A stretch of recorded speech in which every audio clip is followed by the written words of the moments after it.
Hey guys! For today's video, gagawa tayo ng maruya. So first, ang gagawin natin ay syempre kailangan natin ng saging na saba. Ayan, sobrang hinog na siya. Ngayon lang dumating.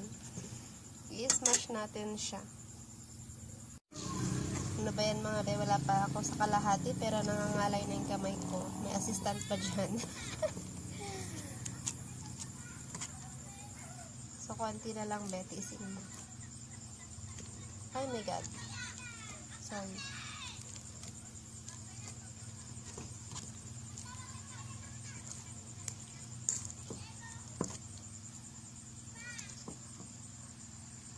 So next mga ben, gagawin natin ay maglalagay tayo ng harina. Tansya-tansya lang ang gagawin natin dahil ito naman pang ano lang, pang bunganga lang natin mga be.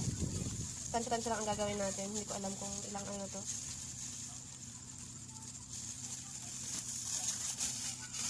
Harina yan, be. Halo-halo. Oh my god, malakas ang hangin.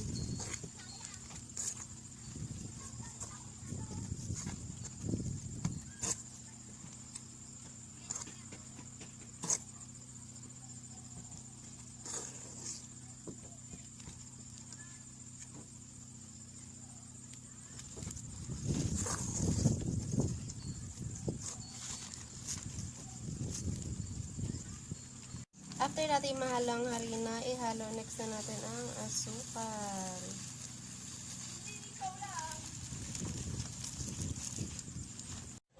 So dito guys, naghalo lang ako ng kaunting langka para pandagdag sa lasa niya para mas tumamis pa. So ayun, after kong ma-mix, naglagay pa ako ng kaunting harina kasi feeling ko kulang pa yung harina nilagay ko nung una. And then, imimix ulit natin, guys.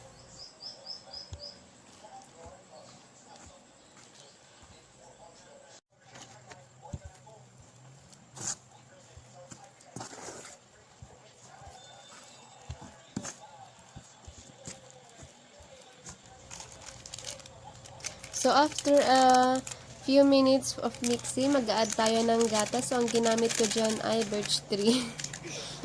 So, ang dapat kong i-add dyan is yung evap. Kaso, para mas mura, mas makatipid, powder na lang yung ginamit natin. Yung pinakamalit na sachet ng gatas. And then, nag-add ako ng konting water. Konti-konti lang muna para hindi, para matansya mo kung okay na ba yung tubig na na-add natin para hindi siya gaanong malabnaw.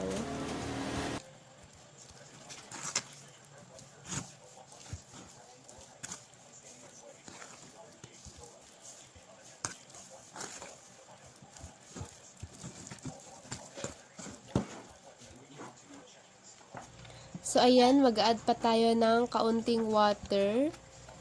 Kasi, parang masyado siyang matigas. So, medyo palabnawin lang natin siya ng konti. I-mix, mix, mix, mix lang muna natin siya ng dahan-dahan. Hanggang sa ma-mix na ng todo yung water.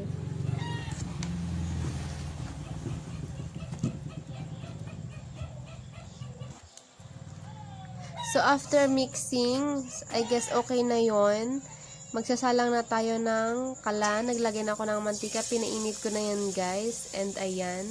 First sample natin. Try muna natin kung okay na ba yung kanyang tamis. Or kung ano pa ang kulang na pwedeng idagdag. Bago natin itodo-todo ang pagpiprito.